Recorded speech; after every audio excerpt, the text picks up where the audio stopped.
Alrighty, welcome in everyone to just another edition of Just Another College Football Podcast. I'm your host as always, Tommy Brzee. It is August 29th, a Friday. We're one day out from college football being fully underway, but we got college football to talk about already. We had a couple of great games yesterday. We'll talk about Boise State getting absolutely boat raced by South Florida, Nebraska surviving one for once, and then we'll get into some final thoughts about Week 1 as we get into those big-time games. Then we got some hot takes for you for the 2025 season. I have about 6 that I feel pretty confident in, a couple a little bit more crazy than others, but we'll break those down for you today. Got some best bets for you in Week 1, definitely some ones that I like a lot more than others, and then we'll get to a little bit of a weekend catch-up, some different things, including a little talk about Lee Corso before we get out of here on today's show. But let's go ahead and jump in. Let's talk about all of the games that went on yesterday, and then we'll move on to some final thoughts about Week 1, including a couple of updates around the injury department there.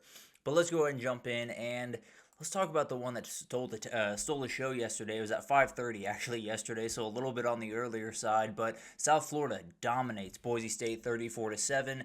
This was really something. This was not what I expected. A very slow start by both of these teams. Neither offense really got anything going. And then a massive fake punt call by Alex Golish in South Florida. A great throw by Lachlan Hewlett. Made a big-time play to Keyshawn Singleton. And South Florida just didn't stop from there. Byron Brown, if he's healthy, he is going to be one of the best, maybe the best quarterback in the group of 5 this year. An incredibly talented runner. Not necessarily a scary passer, but very, very capable in that department. This team is going to be very, very tough to beat. South Florida obviously is staring down a very tough path when you talk about the schedule that they have to go up against. Have Florida and Miami the next 2 weeks, but the reality is, especially with maybe the new strength of schedule metric that they're using in the CFP, maybe they can lose both those games. And as long as you keep it at the very least a little bit interesting, you're still very much in the conversation for the CFP. They needed this one, and they absolutely got it. Now, Boise State absolutely can bounce back from this. They are not going to be a terrible team.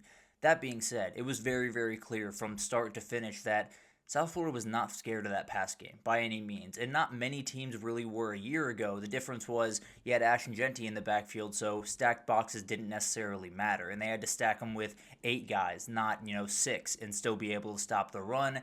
They got to figure out what the run game is going to look like. I think they have to lean on Sire Gaines just a little bit more than they did yesterday, and I think they have to find a way to open up some passing lanes on the back end because South Florida was flying downhill with no problem, and there wasn't really a big play to speak of from Boise State in the pass game. So as of right now, I would view South Florida as the CFP favorite from the group of 5. Obviously, still very early. It'll decide really what happens in the next 2 weeks. If they find a way to beat one of Florida or Miami, they're far and away the favorite, obviously.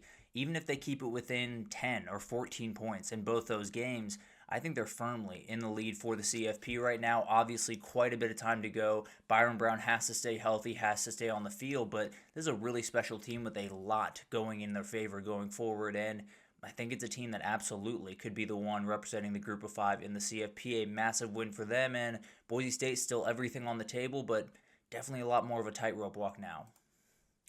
Nebraska won a one-score game, and I know this one did not look pretty by any means, especially early on. A whole lot of red in this matchup all over the place in Arrowhead yesterday, but Malcolm Herzog makes the play of the day, a massive pick at the very end of this game to get the win for Nebraska.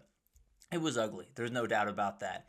Here's the reality of Nebraska football. You can't get mad at winning one-score games. You've been so bad in that department over the past couple of years.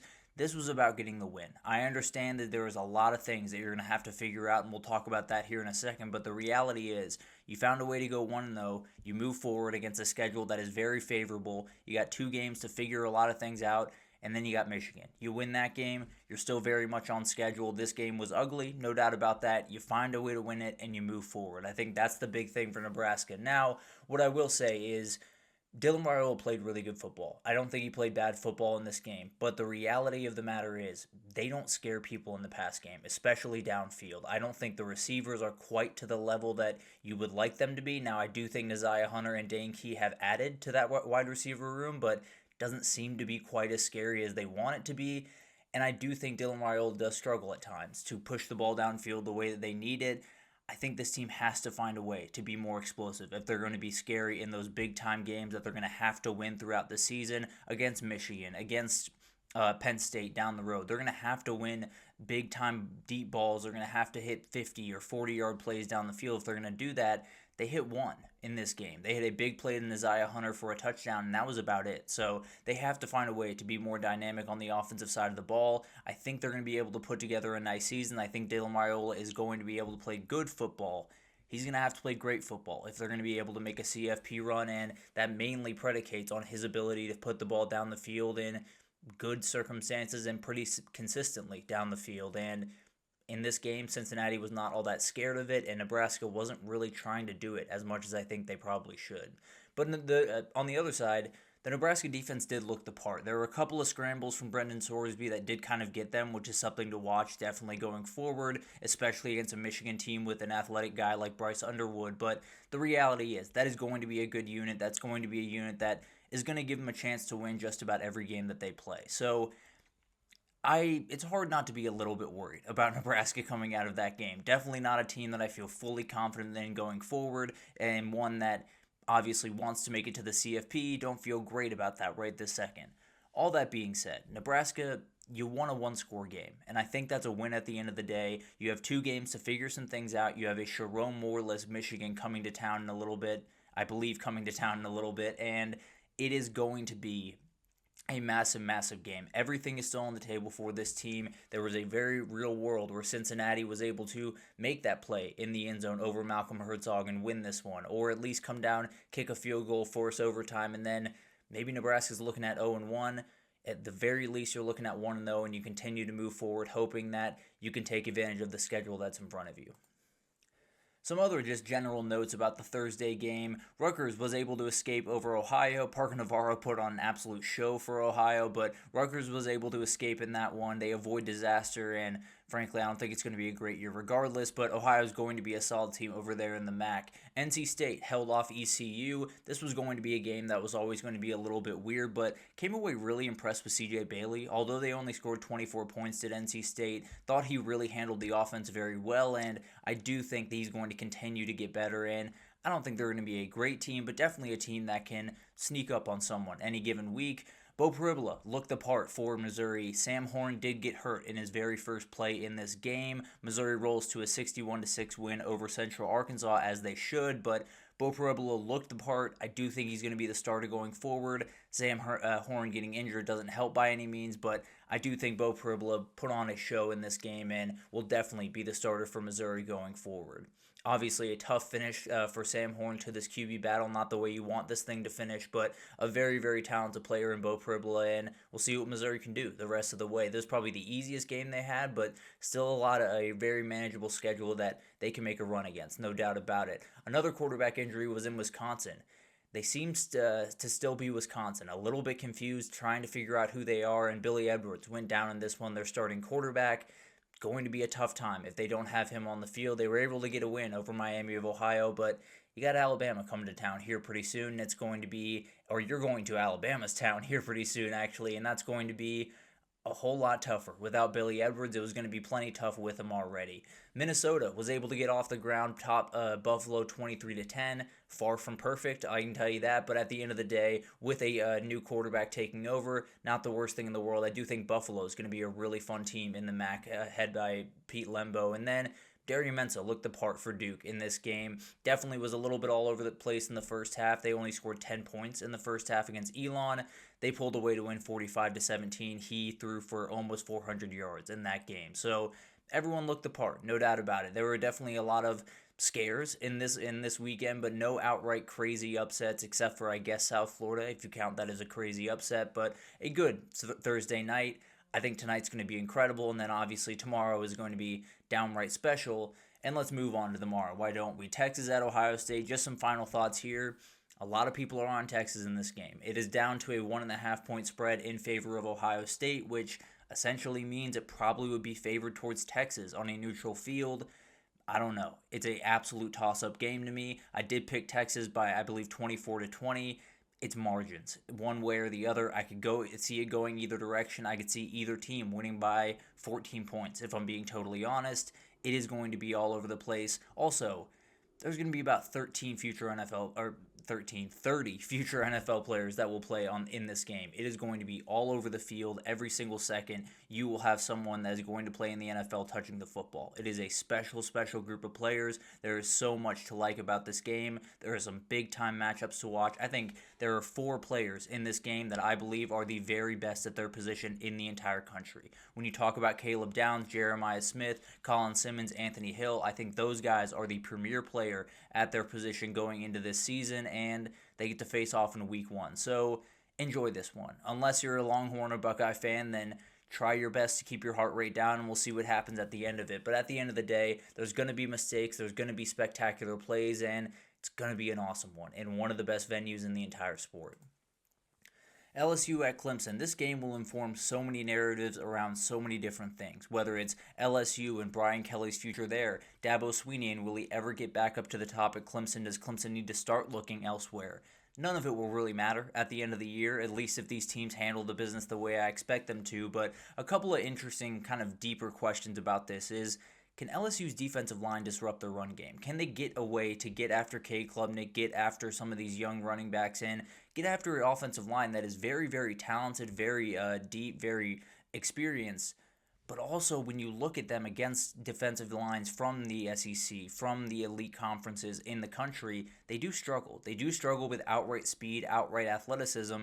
That is something that LSU does have. When you add in Patrick Payton, you add in Jack Pyburn, when you add in all of these talented players on the interior, you're going to have a lot of ability. And there's going to be a chance here for maybe the Clemson offensive line not to get outright beat, but maybe not dominate this game the way that some Clemson fans are expecting. And then the other side, LSU's offensive line has to rise to the occasion. There are about 3 or 4 NFL bodies on the Clemson defensive line, and if you don't step up to the plate, you're going to have a very long day running the ball, which means Garrett Nussmeier is probably going to have a very long day. One of the very interesting matchups to me, and one of the things I continue to think about as we get closer, is Mansour Deline, the cornerback for LSU, has to be really good in this game. I think he has to, I don't want to say totally shut down, but at the very least, take one of these receivers relatively offline. Whether that's Brian Wesco, whether that's TJ Moore, find a way to limit the options for Cade Klubnik, find a way to cut off the side of the field as best you can in this game. And then for on the other side of the ball for LSU,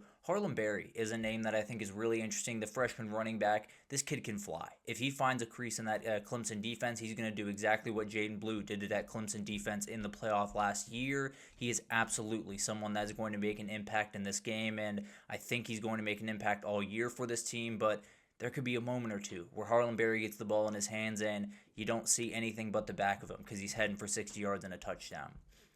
Then we had Notre Dame at Miami. Just had to pick up this old picture because I absolutely loved it when I came across it. But at the end of the day, the question is, do people really think Miami can pull this out? I think there's a number of people that are starting to lean that direction as we get closer and closer to kickoff, whether it's not trusting CJ Carr or really believing that Carson Beck last year was just kind of a blip on the radar and we'll get back to the elite level that he was playing in 2023. The big thing I'm watching is the Notre Dame defensive line against the Miami offensive line. When you talk about the Notre Dame defensive line, you have Donovan Hinich. Bryce Young is an elite edge rusher that a lot of people will know the name of by the end of the season. Josh Onye, finally fully healthy. Junior Tuialamaka is going to be a great player coming off the edge for Notre Dame. And about 5 other guys that can factor into the equation for this defensive line against what I consider to be a top 5, top 10 offensive line in the entire country for Miami, led by obviously Francis Mauanoa. It is going to be a battle up front. And I think the reality is, if Notre Dame is able to get after Miami's offensive line, if they're able to slow down the run, Carson Beck's going to have a little bit of trouble, because if that's able to happen, Notre Dame can play the man coverage they love to play on the back end while still playing some safeties over the top and still having some of that security blanket, and that means there's a little bit tighter windows for Carson Beck to throw into. So I think it's going to be an incredible game. I think up front is where it's going to be decided, and then those quarterbacks. Does Kenny Minchey factor into the conversation for Notre Dame in the run game between Carson Beck or CJ Carr? Which one can maybe scramble for a couple of yards on a big third down? We've seen Carson Beck do it in the past. I think CJ Carr has that ability, but definitely he's going to be thrown into the fire here and have to answer a lot of questions very quickly. Going to be an awesome game, one that I'm kind of rethinking my pick on, if I'm being totally honest, but I'll roll with Notre Dame for the time being. Some other game updates for this weekend and going forward. Tim Keenan, the Alabama defensive tackle, will be out for the Florida State game. I believe they're without 4 starters going into this game. Sounds like he's going to have tightrope surgery on his ankle.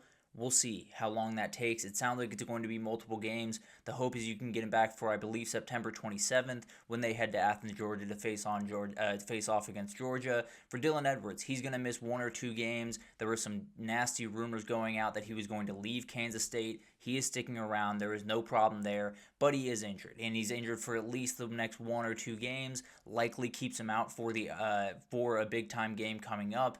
Definitely a tough loss for this football team. They should be okay. It does make their run game a little bit more bland, a little bit more predictable because this guy is such a game breaker. He keeps guys really, really honest. He can get out on the edge so quickly that when you have Joe Jackson back there, he can do some incredible things, but he's more of an in-between the tackles, a little bit more hard-nosed guy, while Dylan Edwards can get out on the edge and go for 60 yards. It definitely does kind of hamper them on offense.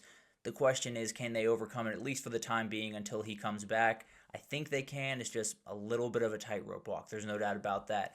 Another running back, Rashul Faison, finally got his waiver approved for this season. This is big news. This South Carolina team, I was very worried about the playmakers really around Lenora Sellers, both at wide receiver and running back. Rashul Faison at running back makes that a lot nicer. He was a 1,000-yard rusher for Utah State last year. Very physical guy, absolutely someone that can add to this run game and make Lenora Sellers that much more scary in that read option game. So absolutely huge for South Carolina. Kind of expected this to happen, but took them quite a bit of time to let this guy know that he can play some football, but he officially can, and we'll get to see him this upcoming weekend and obviously going forward for the Gamecocks. And then Reese Vanderzee, the wide receiver for Iowa, sounds like he's going to miss about 5 or 6 games with an injury. This is a huge blow to an offense that really can't take too many blows to their pass-catching group. This is probably going to be the number 1 guy in this group this year, or at least was.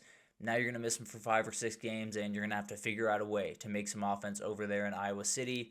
Going to be really tough without that guy on the football field. But a really nice first day of the weekend. You know, Thursday night football, always something that's a little bit hit or miss in the world of college football.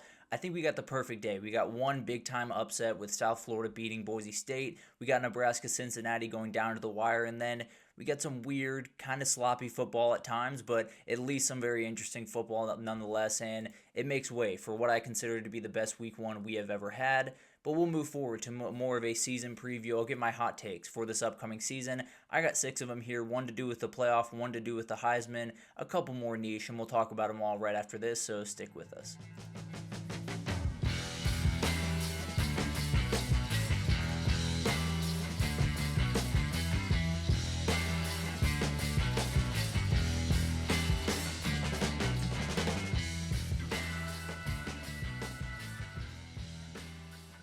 Alrighty, welcome back everyone. We just talked about all of the different things going on yesterday with the crazy upset that South Florida was able to pull off against Boise State, and then a couple of final thoughts about those week 1 games that are going to be downright incredible. But let's take a little bit of a step back here. Let's get into my hot takes for the 2025 season. I have 6 of them here. Some I feel very confident in, some I don't feel super confident in, but I do think are very fun and absolutely could happen in the 2025 season that is going to unfold. We'll start with one that I feel relatively confident in. There will be a 9-3 team in the CFP this year. I've kind of battled this one back and forth pretty much all offseason. Part of me was saying, a 9-3 team is never going to be able to get above all of the teams that they need to make their way to the CFP.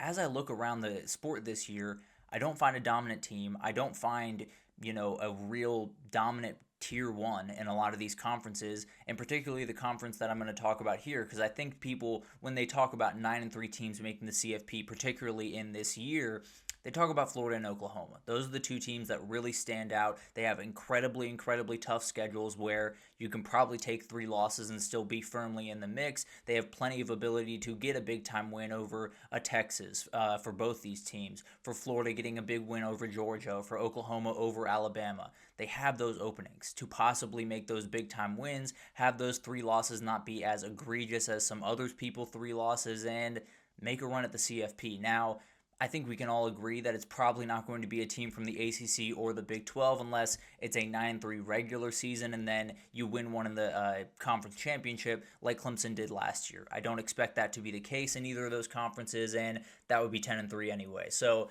I do think it's going to be SEC or Big 10. In the Big 10, I think it could be Oregon, a team that, plays really good football. Maybe they lose to Washington in the final week, but Washington is a 10-2 team and firmly in the mix. Then you have a conversation to be had. So it's going to make some people mad. I can almost promise you that. This is not something that I think a lot of people want to see, and particularly the conference that the team is probably going to come from, the SEC, is not the conference you want to see it come from. But I do think this is going to happen this year. I just don't see a team finding their way through any schedule really this year without a couple of lumps, and I think it's going to open the door for some of those 9-3 teams to possibly crash the party in the 12-team playoff this year. Probably the most niche one on this list is the Texas defense will top 60 sacks in this season. It's a very fun one. It's also a very lofty one. There's no doubt about that. No one in the CFP era has gotten to 60 sacks in a season.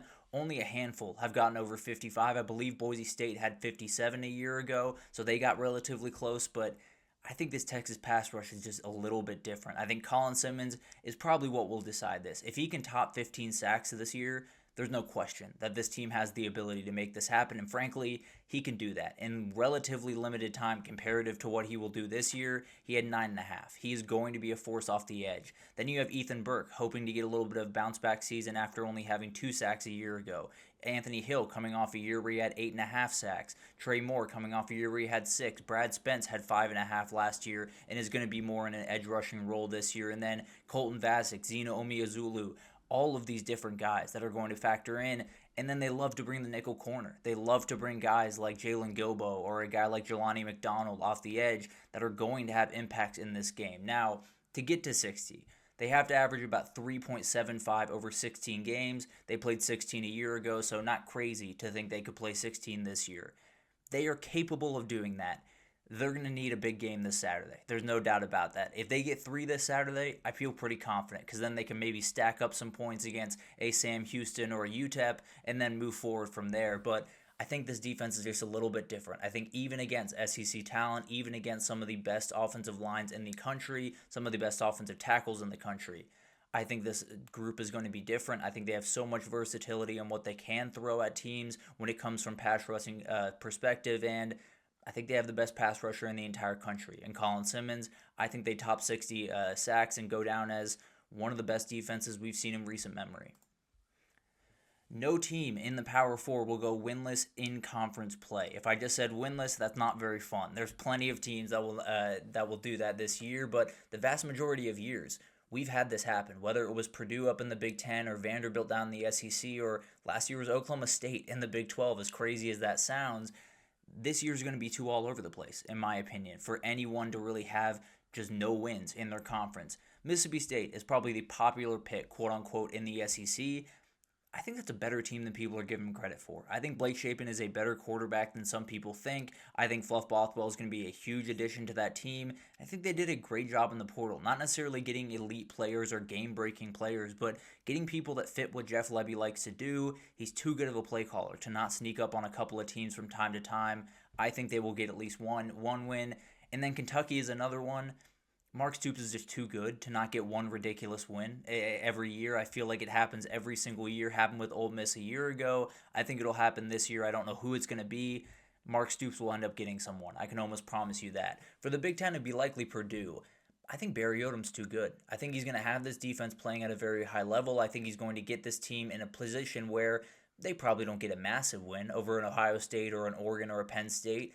They probably do get a win over one of the lesser teams in this conference. I think they're going to be a not great defensive team, but at least a good enough defensive team to compete with a Maryland, a Rutgers, one of the teams that is a little bit more in their wheelhouse at the very least. But we'll see what happens there. Definitely a team that I'm a little bit wary on, but I'm going to give them one win in the Big Ten at the very least. In the ACC, Stanford would be the pick.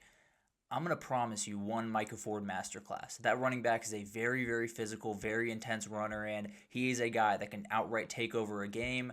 I'm going to bet you he does that at least one time throughout the ACC, and I don't think I have to sell the Big 12. There are definitely some teams I'm a little bit more worried about than others. UCF may be one of them. Oklahoma State may be again one of them. But at the end of the day, it's going to be insane. I'm going to give everyone at least one win in their conference play. This one's going to be tough. Overall, I think there's a couple of teams here that make me a little bit wary of this prediction. But at the end of the day, I think we're going to have a crazy season. I think it's going to be as competitively balanced that we have ever seen, and I think every team's going to find a way to get a win in their conference. There will be two 5,000-yard passers in college football for the first time since 2019. This is probably the one that's the most adventurous, if you will. This is one that I feel relatively confident in, but I do think there is an opening for this to be just dead wrong in a number of different ways. But the big time question is, who can pull this off? Garrett Nussmeier and Cade Klubnik are the ones that kind of jump off the page. Now, it should be said that Cade Klubnik was about 1,400 yards off this. Garrett Nussmeier was about 1,000 yards off this a year ago. So they would need a big leap. There's no doubt about that. Both those run games I expect to struggle. I expect to not be very, very huge helps to the quarterback, and I expect the wide receiver rooms to be perfect fits for those offenses. I think both these guys have full understanding of their offenses, and I think the offensive lines will be really good at pass protection and maybe not quite as good in run blocking. I think these two players have the ability to do this. It's definitely going to be a little bit tough, especially for Garrett Nussmeier in the SEC, but I think Cade Klubnik could put on a show and absolutely go for over 5,000 yards. It's a tall order. I'm not arguing that, but I do think there's an opening here, especially with the extra CFP games that I expect those two guys to play. Another guy to watch is a guy like Josh Hoover. Went for 3,900 yards a year ago. The TCU offense, I fully expect to get a ton better, and I fully expect the wide receiver group to be a lot more talented, and this guy could definitely get it going under Sonny Dykes. Arch Manning could make this happen. He could put together a great season. I expect him to go for over 4,000 yards. Absolutely. Could go for 5,000 yards if everything just clicks. Same thing for DJ Lagway down there at Florida. And then a couple of guys at the Group of 5 level. Maverick McIver over there at Western Kentucky. Incredibly talented passer that came up from the FCS level that absolutely can do this. And then Caden Veltkamp down at FAU. Another guy that I would watch very, very closely this upcoming season. This one's going to be a tall order. I can almost promise you that. I think it would not be surprising at all if this one did not come to fruition, but I think there's enough guys out there, and I think there's enough defenses that are vulnerable in those conferences to open the door, at the very least, for maybe a Cade Klubnik, Caden Veltkamp type mix to find a way to get to 5,000 yards this upcoming year. The Heisman ceremony will have 3 positions represented. This happened last year. It doesn't happen all that often. It does not happen, at least in the past 20 or 25 years. It's been a whole lot of quarterbacks, and then you would have maybe a D.D. Westbrook thrown in there, or you would have a Christian McCaffrey or a Bryce Love, or one of those running backs from Stanford run that run. But at the end of the day, there are a couple of different options in the way that this could kind of play out. I do think there are a couple of defensive options that could possibly find their way, and that would obviously help me quite a bit. Whether you want to talk about T.J. Parker at Clemson, or Colin Simmons, Anthony Hill at Texas, Caleb Downs, obviously returning punts. If he returns about 2 or 3 for touchdowns, then we're having a real conversation. Maybe Coy Parrish at Minnesota just totally lights the world on fire. Didn't have a crazy day yesterday, but absolutely could become a bigger and bigger part of that offense and maybe have a huge game and never look back. At the quarterback position, you're probably going to have at least 2. I can pretty much promise you that between Arch Manning and Garrett Nussmeier and Cade Klubnik and DJ Lagway and all the big-time names around the sport at that position, you're going to have about 2 of those. I can almost promise you that. For running backs, I think you have Jeremiah Love, Mekhi Hughes, Nate Frazier at Georgia is a really interesting name to watch. A guy that I don't think is getting quite enough love going into the season. If Georgia is the team that I expect him to be, especially on the offensive line and run blocking, he could do all types of special things this year and find his way to New York City. Wide receivers, Jeremiah Smith, Ryan Williams absolutely could do it, among a couple other guys, maybe a Jordan Tyson thrown in there from Arizona State.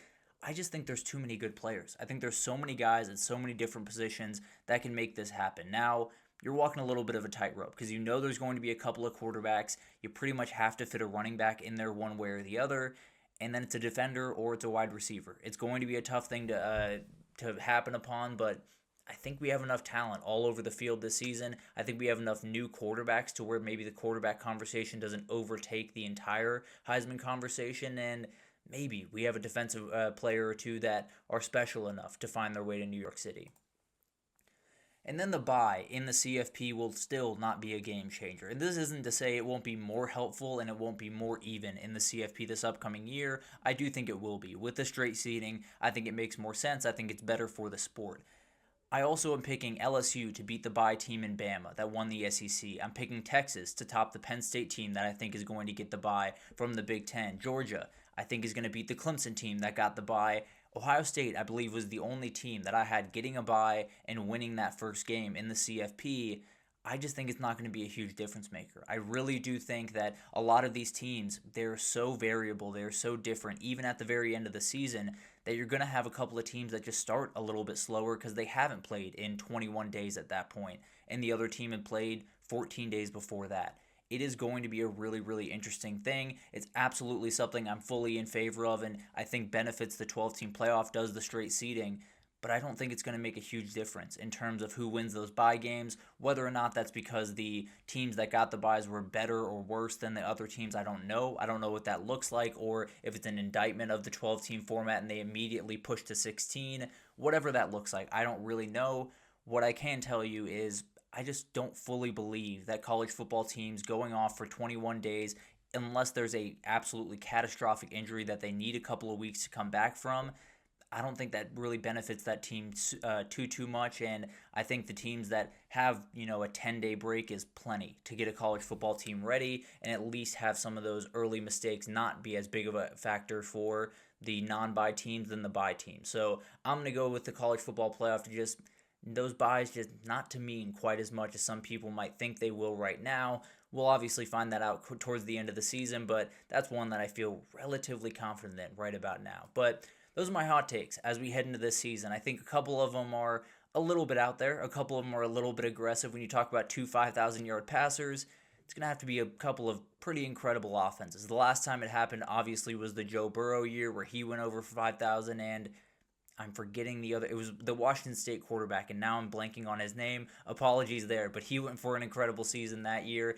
It's going to have to be something like that. A little bit all over the place, a little bit weird. One group of five guy, one big name. We'll see who can pull it off. Maybe it is Garrett Nussmeier, and LSU just helped me out twice in a row, but we'll see what happens there. Obviously something that we will talk about throughout the season, and we'll update you on how right or wrong I was about those at the end of the year. But let's get into the best bets I have for this upcoming weekend. I got 8 of them that I find really, really interesting for this upcoming weekend. One that I think I'm getting a little bit of pushback on as the game gets closer tonight, but we'll talk about it all right after this, so stick with us.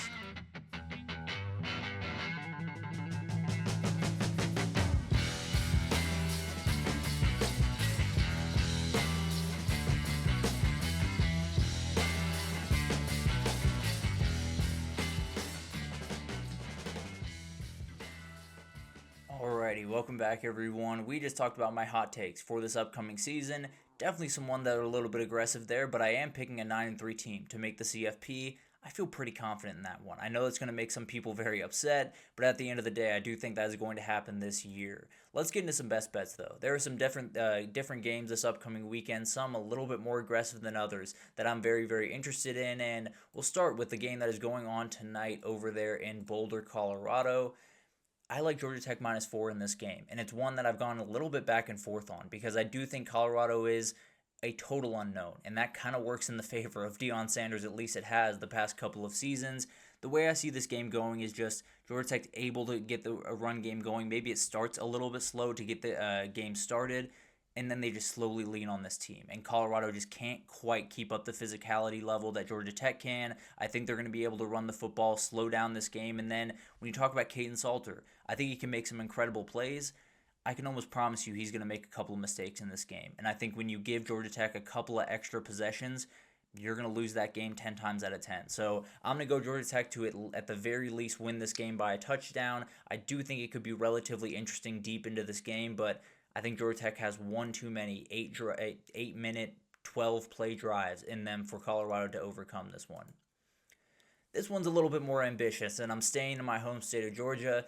Georgia beats Marshall by 38.5 points. It is a very, very aggressive line.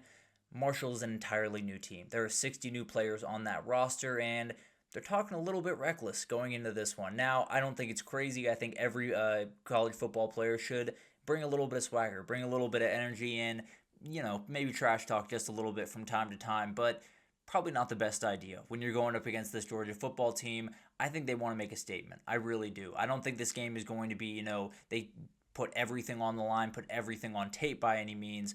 I do think they want to show everyone that they're still Georgia. I think there's a lot of doubt around this team, and I think they want to show that they are going to be able to run the football very efficiently this year. I think they're going to run all over Marshall. They probably should run all over Marshall, to be totally fair. But the other part of this that I think is kind of unknown in the national scale is I think they want to know that Ryan Puglisi is ready to jump in for Gunnar Stockton if he were to go down. He's a very, very willing runner, is not going to be scared of contact. That makes you a little bit worried if you're Kirby Smart and company. So not to say they're going to get Ryan Puglisi out there and have him huck the ball downfield 20 times, just to say they might be a little bit more straight up offense when he comes into the game, just to know that he can run the straight up offense with no problem if they had to make that move at some point this year. So I think Georgia's ready to make a statement. I think Kirby Smart is using all of the aggression that they've built up over a season that did not go the way they wanted to a year ago, even though they won the SEC. But at the end of the day, I think they want to make a statement. I think they're going to roll in this game, maybe 65-0. I think it's going to be domination, and Georgia's going to put a lot of people on notice, although it is still Marshall, to be fair. I'm going to pick Alabama minus 13.5 over Florida State. Way too many people think Alabama is not going to be a good football team. There's too many people on Twitter, in the college football world, in my mind, that are not looking at Alabama the way they should. Ty Simpson's not, a remarkable athletic player. He's not going to make, ridiculous plays like Jalen Milroe did with his legs a year ago. What he is going to distribute the ball. And the reality is, in a Kalen DeBoer offense, if you can hit spots in the passing game, you're going to throw for 4,000 yards and you're going to get national hype. There's no doubt about that. He is going to be able to play within this offense very effectively. I like Florida State and the players that they brought in. It's not going to be ready to roll week one. And obviously, Thomas Castellanos talking a little bit of trash has added just a little bit of fuel to the fire for Alabama. I think they want to make a statement after a year where they didn't look the part. I think they're going to be incredible in this game. I think the offensive line totally dominates the Florida State defensive line. I think Alabama rolls in this one, probably by 21, but I'll take the 13.5 just to be safe. Utah minus and a half, not over Utah, over UCLA, excuse me. Utah minus 5.5 over UCLA. I feel really good about this one. I think UCLA is a good team. I think they will develop into a much better team they are in week 14 than they are in week 1. The biggest mismatch in this game is the Utah offensive line against the UCLA defensive line. I do think the UCLA defensive line has a couple of guys that are interesting. I think the Utah offensive line is absolutely terrifying. I think they're going to roll over people. They're going to be able to run the football, and then you can almost promise that Devin Dampier is going to make a couple of big plays down the field. I think Utah wins this one by probably 14, but I'll take the 5.5 if they're going to give it to me. I don't think UCLA is going to be remotely ready to go in week 1, if I'm being totally honest. South Dakota plus 15.5 versus Iowa State. This one's a little bit more spicy, I'll give you that, but I do think South Dakota is a team that can really shorten games, is kind of the biggest piece of this. They returned 2,000-yard rushers from a year ago. They have the ability to shorten this game, make it just a little bit uncomfortable at halftime, and then Iowa State plays good football, is able to win the game, maybe even by 14, and it'd be relatively comfortable at the end of the day, not be as close as the score told you, but they still are able to cover that 15.5. I think South Dakota has enough. I think the travel back from Ireland is going to be really tough for Iowa State to deal with. I just think this is going to be a game that is a little bit sketchy at halftime. You look up and you're watching all the other games, and then Iowa State is tied with South Dakota 10-10 at halftime, and then they have to find a way to claw their way out of it. I tend to believe Iowa State's going to win this game, but if you're going to give me 15.5 points to play around with, I'll take them. Toledo plus 9.5 against Kentucky. I picked this as my upset of the week. I absolutely love this pick. I think Tucker Gleason is going to be ready for this game. He went into Starkville last year and was able to get a win for Toledo. I think Kentucky's able to do some fun things, and they keep talking about the motivated Mark Stoops down there in Lexington. They're not going to be explosive offensively. They're not going to be a dangerous team. They're going to be a team where if you sit down on the run, you're able to stop that. Congratulations, you pretty much won the football game. Now, I do think Zach Calzada can make some things happen for this team. I think they'll have better quarterback play than they've had in the past couple of years. I still don't think it's going to be great. And I think Toledo's offensive firepower is for real. I think they're going to be able to score quite a bit of points in this game, maybe jump out to a 10 or 14 point lead, and then Kentucky's doing their best to just win this game, not just even cover. I think I'll take the 9.5. Frankly, I might have taken Toledo money line, but I'll take the 9.5 just to be a little bit more safe. Clemson LSU over 57.5. This is one I'm a little bit back and forth on because I do think there's a world where neither of these run games really get off the ground. These defenses do a little bit better, especially on the LSU side, than we think they're going to do right now, and maybe they just missed the point. Maybe they're just a little bit rusty after an offseason, but I think these two quarterbacks are special. I think they have the ability to make big-time play after big-time play. I don't think either of these back ends can really match up with the wide receivers on the other side, although Clemson probably has a little bit better of a shot to do that than LSU does. It's going to be a battle, back and forth, and I do think it's going to be one of those things where maybe the Clemson defense makes one or two big plays, but then the Clemson offense cashes in on that, and then LSU's got to push the ball downfield. They make a couple of big-time plays in this game. I think I picked it 34-30 for Clemson, so it's going to be relatively close to this number, but I'm going to take them to cover that 57.5. I think when you have two elite quarterbacks and two defenses that I think are going to be good but might struggle with the speed on the other side of the ball, I'm going to take the offenses to soar in that game. And then a fun one, UNLV Sam Houston over 60.5. A little bit off the beaten path here, but that UNLV defense did not fill me with a lot of confidence a week ago when they faced off, when they played their game. And Sam Houston on the other side, not a great team by any means. Absolutely a team that I think is going to get essentially run all over by Jaden Thomas in this game, I believe later tonight actually. But I think Hunter Watson makes a couple of plays with his legs. I think Sam Houston's able to score maybe 20, 24 points in this game, and then UNLV kind of handles the rest, goes for 40 or something in this game, and wins this one relatively comfortably. But I do think there's going to be quite a few points. I think that UNLV defense is a lot of really talented guys that are pretty lost out there, at least as of right now. Maybe they can tighten the screws just a little bit, but I still think Hunter Watson in this Bearcats offense is able to find a couple of openings in this game, and they get to at least 60.5 in this one. A lot of really fun bets in this weekend. I think it's all kind of throwing darts at a dartboard. When you have a week one slate like this one, there's so many great teams. There's also so many unknown teams going into this weekend, but feel pretty confident in that. If I had to pick one that I would take money to the bank on, it's Utah minus 5.5 against UCLA. I do think that's a game where I just lean on Utah aggressively in that one. I think they're going to be able to run the football. I think Devin Dampier is going to be really hard for UCLA to corral, and they're going to be able to make all the plays in the world. Utah wins that one comfortably. But again, I'll take the 5.5, and I think they're going to win that one.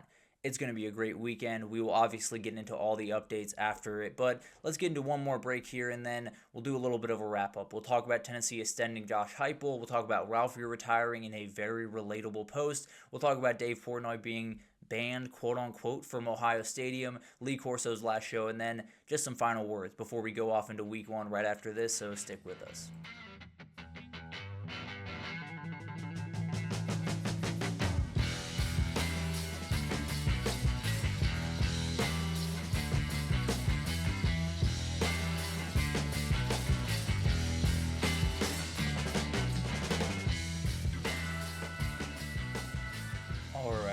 Welcome back, everyone. We just talked about my best bets for this upcoming weekend. Some a little bit more aggressive than others. Picking Georgia to win by 39 points over Marshall is a little bit aggressive, but I feel pretty confident in that one. We will get into all of that, and we'll obviously update you on how I did on those bets at the end of on Monday.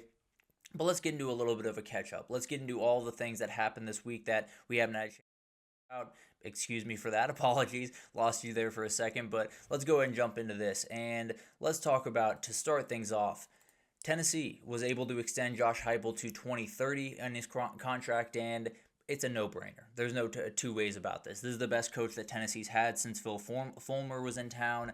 They're doing things that I didn't think Tennessee was really capable of doing, if I'm being totally honest. With Georgia, with Alabama, with all of the teams right around them recruiting against them, I'm incredibly surprised that they were able to recruit at the high level that they are right now. They were able to get a guy like David Sanders Jr. at the offensive tackle position. They have Faison Brandon coming in the next class at quarterback. They've done an incredible job, and it's Josh Heupel at the center of all of it. There's a world where they go 8-4 this season. There's no doubt about that. And there was a world where 8-4, 7-5 was going to be a relatively fine season, all things considered, with all of the craziness going on around this program. It also was going to be a lot of noise from the fan base. So I think this is a great choice. I think this gets it out of the way. Everyone understands that Josh Heupel is their coach going forward, and I think there's a million reasons to feel very, very confident in this guy going forward at Tennessee. I think he's going to make an absolute huge impact for this team, and he's going to be a force to deal with for quite some time. So, great decision by Tennessee. Feels like an absolute layup, and they were able to get it done for at least another 5 years. Ralphie 9 or Ralphie 11 is retiring. One of the two. Apologies for that, but going to be a really interesting thing. He will not be running this upcoming or tonight when they face off against Georgia Tech. "Quote unquote" an indifference to running, which very relatable. I fully understand that, so I do not argue with him by any means on that one.